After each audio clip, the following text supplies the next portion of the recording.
Yo, yo, yo! SHS na naman. Kaya sa lahat po ng mga baguhan sa ating channel, every weekend, ganito po ang tema ng ating mga kwentuhan dito. As in live lang naman na atin pong babasahin. Or sa terminology nga namin, it's taped as live. Okay? So lahat po ng ating mga babasahing kwento dito ay galing sa ating Sindak Stories2008@gmail.com at ang mga kwentong ito ay galing kina L, si Krish ng Bacolod at si Ayeng. At bago po natin puntahan yan, syempre ako po'y mag-iimbita na naman sa inyo na puntahan ang ating HTV merch sa Shopee at sa TikTok upang nang sa ganon ay makapag-order ka na ng masarap at mainit-init na kape ni Lola Trinidad. Dalawa po ang pwedeng pagpilian, dripped or steeped coffee. Parehong easy to prepare at para malaman po ninyo yung mga natitira na lamang po dyan ng mga flavors, puntahan na at ilike din ang ating Kape ni Lola Trinidad at ang Hilakbot Facebook pages sapagkat ini-incorporate ng ating mga admin sa kada postings yung direct blue link para po sa ating mga online shop. At nang sa ganon ma-check ninyo yung mga flavors na meron pa hanggang sa puntong ito at nang ma-check out nyo agad-agad at ma-ship out din po ng ating mga admins mula po sa ating mga online shop. Maraming salamat dahil ang pakikibahagi ninyong ito ay katumbas din po ng pakikibahagi sa advokasya po namin para sa mga stray dogs, stray cats na nire-rescue po ng ating napili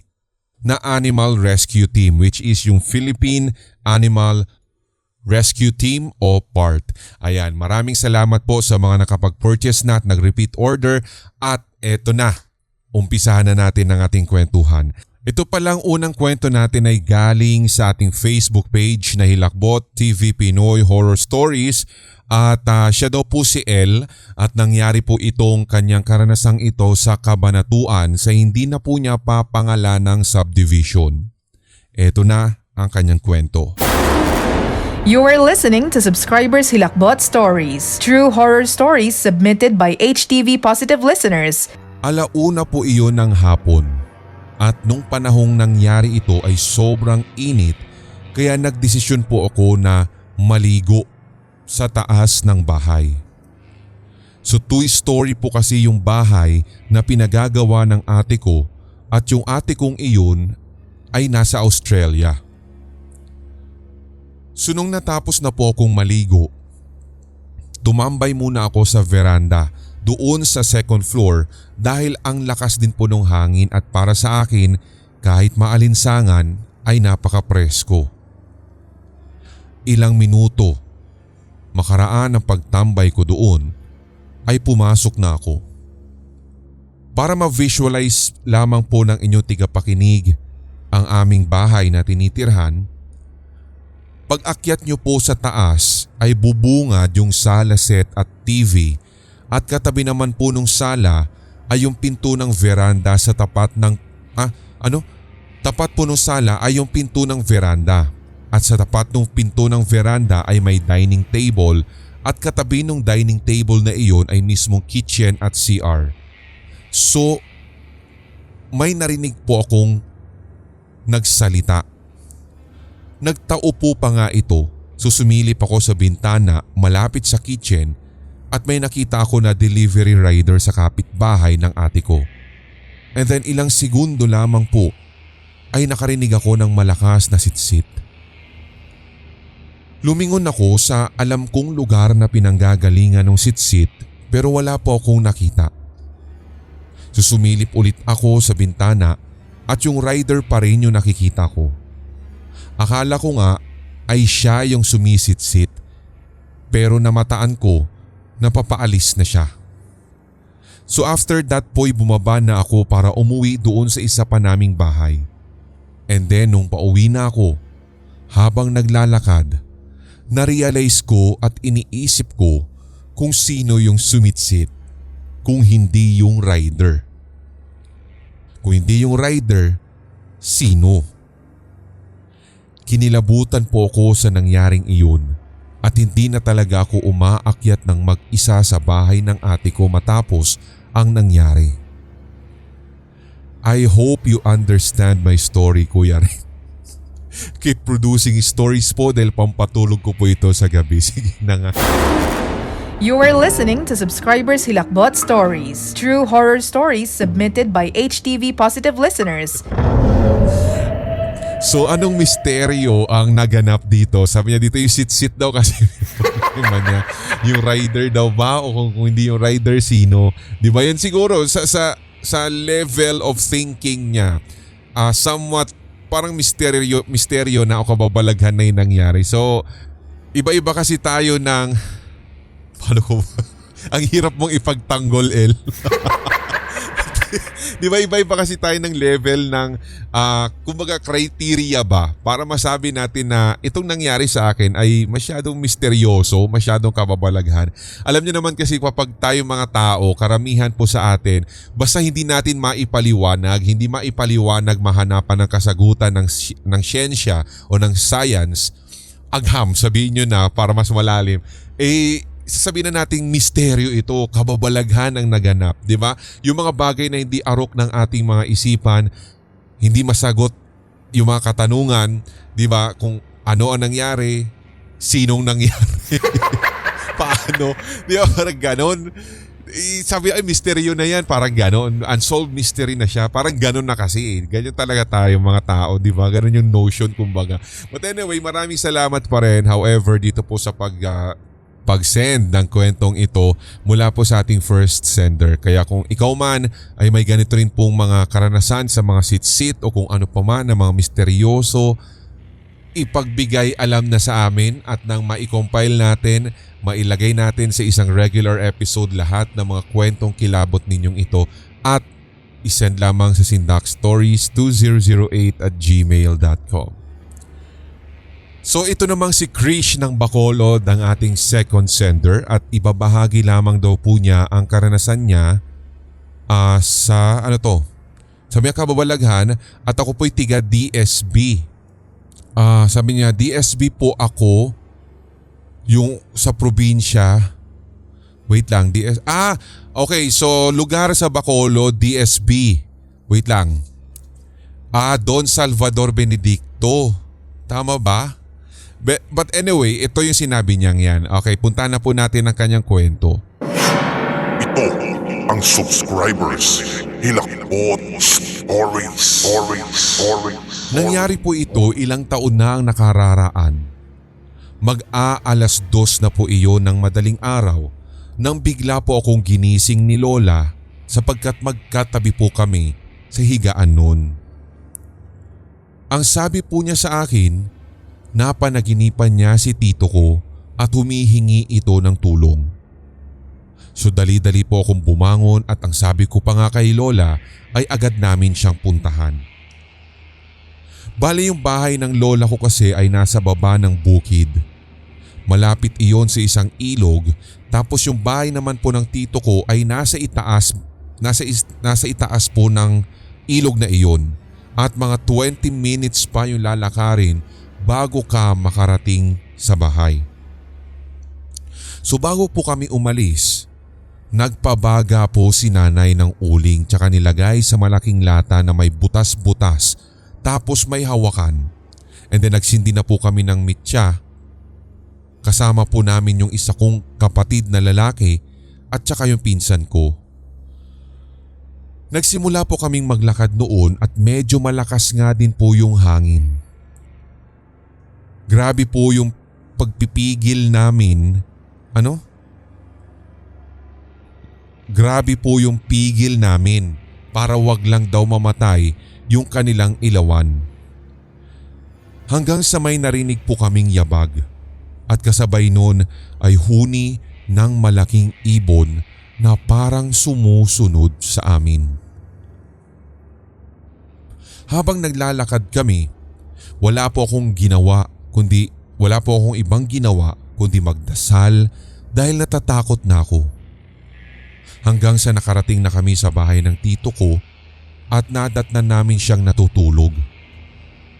Subalit nang hawakan siya ni Lola, naninigas na daw po si tito. Hindi rin siya makapagsalita kahit para bang gusto niyang ibuka ang kanyang bibig. Nagsimula na si Lola na magdasal at para bang inoorasyonan niya na si Tito. Hindi ko alam o hindi ko maintindihan yung sinasabi ni Lola basta't may nilagay po siya sa daladala niyang lata na may uling at nakalagay nga po iyon doon sa nabanggit ko na binutas-butas na lata. Pagkalagay po niya doon sa nagbabagang uling, yung isang bagay na hindi ko po maunawaan, umusok po ito ng labis at sinabi niya sa amin na ilibot daw po naming 3 sa bahay ni Tito yung usok para mawala o maitaboy yung elementong parang gumagambala daw kay Tito. So pagkatapos naming mailibot yung pausok na iyon, nilagyan po ni nanay ng buhok at inilagay niya iyon sa ilalim ng hinihigaan ni Tito. So habang hinihilot ni Lola yung tito ko, bumalik po yung sigla ni Tito at agad ay nakapagsalita na.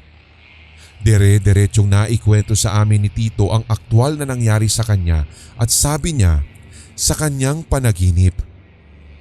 Tumingala siya sa gawin ng bintana niya. Nakikita daw po niya yung mga dahon ng abukado na lahat daw ay may mga mata.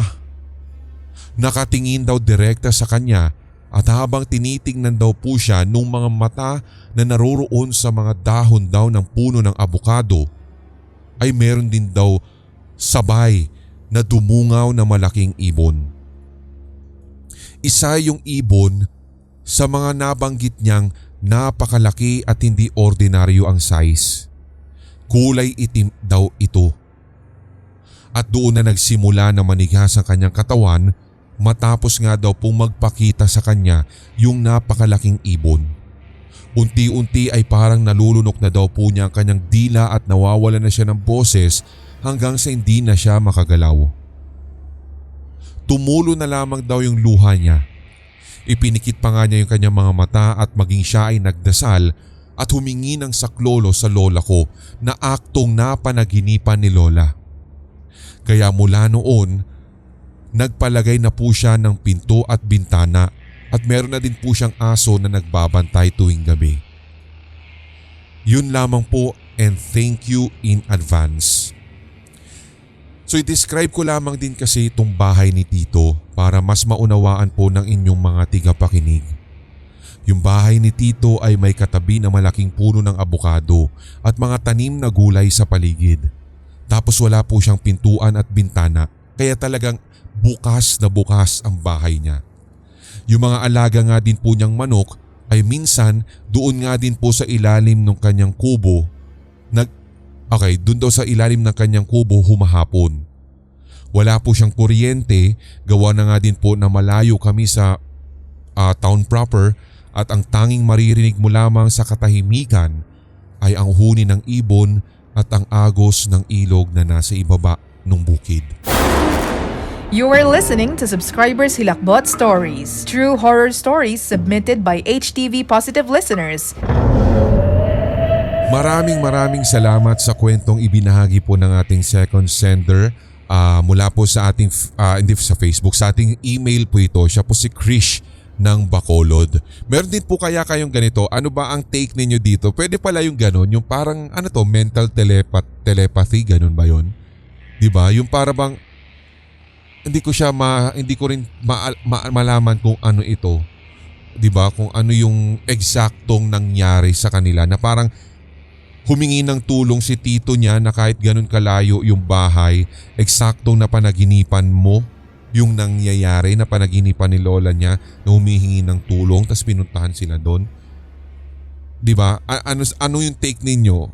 Sa palagay nyo, may nangyayari talagang ganito? Diba?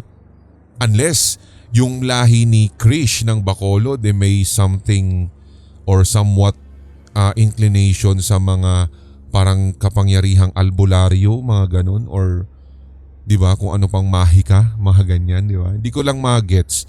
Pero ngayon lang ako nakapagbasa kasi ng ganitong kwento na pwede pala yung ganon, paghingi ka ng tulong. Tapos parang sa movie lang kasi pwedeng mangyari. Pero nangyari sa totoong buhay dito sa kwentong ito. Kayo ba, skeptical kayo? Ano ba, bibigyan nyo ng pagkakataon? Or meron din kayong proof na pwede itong mangyari? Comment nyo na lamang yan dyan sa baba ng ating videong ito.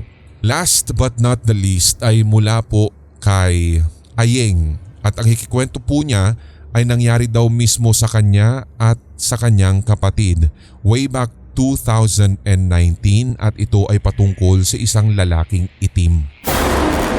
You are listening to Subscribers Hilakbot Stories, true horror stories submitted by HTV Positive listeners. 4 po kaming magkakapatid. 3 kaming babae tapos yung bunso namin ay lalaki. Ako po yung panganay sa amin at may anak na ako that time. 3 taong gulang pa lamang. Nakatira kami dito sa bahay namin at kumbaga ancestral house na namin ito. Legally, pinamana na ito sa amin ng lolo ko sa side ng papa ko. Isang tipikal lamang po ito na one story o yung bahay daw na may gate, may space for garage ng motor pero na-convert na sa pagiging sari-sari store yung garahe. Kaya pagpasok mo ng gate, may likuan na pakaliwa at pakanan. So pag kumanan, pintuan na namin papasok sa bahay at pagkaliwa naman daw po ay tindahan nila. Yung design ng bahay namin ay may extra room na pwedeng paupahan. Kaso binigay na lang ito sa tito ni Papa. So pinagawa na lamang din po nila ng second floor which is made of wood daw. Kumaga parang napagtripan lang kasi na gawa ng second floor para magkaroon ng extra espasyo kasi nga maliit lang talaga yung nasa ibaba. Yung nasa taas ay doon nakatira yung tito ni Papa. Sa amin okay lang naman na hindi kami apektado dahil nagbe-benefit po kami doon. Pero ang dami ko ng problema guys, please wag nyo nang dagdagan. Sandali ha, na-weirdohan ako dito, sandali. Sabi niya, sandali, sumakit ulo ko. Sabi niya kasi dito, yung taas ng tito ni Papa, open. Ito po yung sinasabi niya kanina. Ito, hilutin ko na lang to ha. Yung taas daw kasi parang napagtripan na second floor. Yung bang parang walang plano siguro sinabihan lang, ay gawan na lang natin ito para magkaroon ng extra space. Kaya gawa lang sa light material. So pero open yung taas. So bonus daw po yun sa kanila kasi nga malamig. At sa amin okay lang naman dahil hindi naman din kami apektado. Ito. Pero one night, meron po akong weirdong panaginip. Masarap yung tulog ko kasi nga nakainom ako pero hindi naman lasing. Alam ng live-in partner ko nung time na iyon na kapag nakainom ako ay mapapasarap yung tulog ko. Sa panaginip kong iyon, tandang-tanda ko pa yung nangyari at maging yung date. It was August 22, 2019. May lalaki daw sa ibabaw ng bubong. Inaamoy niya ako at pagkatapos ay tinititigan. Lumusot daw siya sa open na improvised second floor ng tito ko tapos lumusot sa pintong kumukonekta sa bahay namin at ng lolo ko. Nakatayo na siya sa paanan namin at tinititigan ako. Parang ganito kasi yung nangyari, Sir Red. Kapareho doon sa ibang mga na-feature na ninyo na tulog ka pero yung diwa mo ay gising na gising at para bang naglalakbay. Bigla akong nakaramdam ng takot. Hanggang sa sinabi ko na, Pa! Ang tawag ko sa ka-live-in partner ko nun. habang ginigising ko daw siya. Yakapin mo ako. May tao sa bubong at kukunin niya ako. Yun ang sinasabi ko. Hindi ko naman ma-explain sa kanya yung nakikita ko hanggang sa niyakap niya ako. Tiningnan ko yung oras sa CP at 3:02 na ito na madaling araw. Sa isip ko, 5:30 ay aalis na yung aking live-in partner dahil papasok na siya sa work. Since medyo may kaagahan pa, and usually 4:30 kasi ako na gumigising at nagpe-prepare, pumikit ako muli hanggang sa lumalim na naman ang tulog ko. Andyan na naman yung lalaking maitim. Matangkad, walang buhok, tapos parang anino lamang. So ano to? Yun yung alam mo yung POV ng yung nag-wish ka ng tall, dark, and handsome daw. Pero maligno. Ewan ko sa'yo. Tapos sabi niya dito, kahit mukha siyang anino, ang instinct mo, sinasabi na lalaki siya. Basta't ganun. So hinatak po niya akong bigla. And dun ko naramdaman for the first time yung pakiramdam na humihiwalay yung kaluluwa ko sa katawan. Pinilit kong dumilat, magising, hanggang sa awa ng Diyos ay nagising nga ako. Tinignan ko ulit yung oras at 3:06 pa lamang iyon. As in, 4 minutes. 4 minutes lang yung itinagal pala nung pagkakapikit ko at bakit parang ang dami nang nangyari at ang dami nang narating yung kaluluwa kong yun. The next day, August 24 ay nakita ko ulit yung ganito sa panaginip ko. Pero this time, nakakalapit na siya at nahahawakan na ako. Nararamdaman ko na nga din siya, Sir Red. Pinilit kong gumising at hindi na ulit ako natulog dahil natatakot na ako sa pwede niyang gawin just in case muli ay ipipikit o matutulog ako. One time, hindi nakauwi yung ex-live-in partner ko dahil sa emergency. Napanaginipan ko ulit yung lalaki. Pinapakita niya naman sa akin kung paano mamamatay yung live-in partner ko. Natakot ako sa pinakita niyang yun. Yung bang para kang bata na may gustong kumuha sa'yo tas nakatakas ka lang. Ganon yung takot ko nang mangyari o ipinakita niya sa akin yung bagay na yun. Pero thank God, wala naman pong nangyari sa aking live-in partner before. Ngayon nga po ay hiwalay na kami and at least kahit papaano, naipagdasal ko naman po na wag sana mangyari yung pinakita sa akin nung elementong iyon at hanggang dito na lamang po ang aking kwento. Bigla siyang nag-end, bigla niyang tinapos. Ito ang subscribers Hilakbot Stories. But anyway, maraming salamat. Sabi niya dudugtungan pa daw po niya ito. Experience naman ng kapatid daw po niya if ever hindi na daw po siya busy. Maraming salamat dito sa ating third and last sender, yung tall, dark and handsome pero maligno. Doon ako natawa eh. Anyway, thank you po dito kay sino ba to? Si Ayeng. At yun nga, sigurado itong elementong ito ay natitipuhan ka, gusto ka niya.